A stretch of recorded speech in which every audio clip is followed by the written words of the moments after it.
Makarajyothi Sabari guest ഹൌസുകൾക്ക് സമീപമാണ് പുതിയ ഭസ്മക്കുളം നിർമ്മിക്കുന്നത്. കാനന ഗണപതി മണ്ഡപത്തിന് Devaswom board president PS Prashanth, അംഗം A Ajikumar, ICL Fincorp CMD KG Anilkumar എന്നിവർ ചേർന്നാണ് തറക്കല്ലിട്ടത്. വാസ്തുവിദ്യാ വിജ്ഞാൻ കേന്ദ്ര അധ്യക്ഷനായ K മുരളീധരനാണ് ഭസ്മക്കുളത്തിന്റെയും കാനന ഗണപതി മണ്ഡപത്തിന്റെയും സ്ഥാനനിർണയം നടത്തിയത്.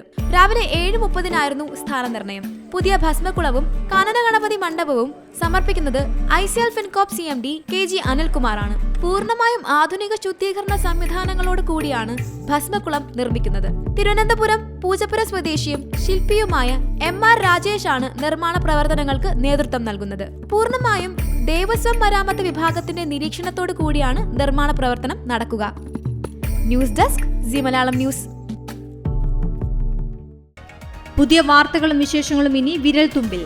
എല്ലാ ഡിജിറ്റൽ പ്ലാറ്റ്ഫോമുകളിലും ഇപ്പോൾ സി മലയാളം ന്യൂസ് ലഭ്യം.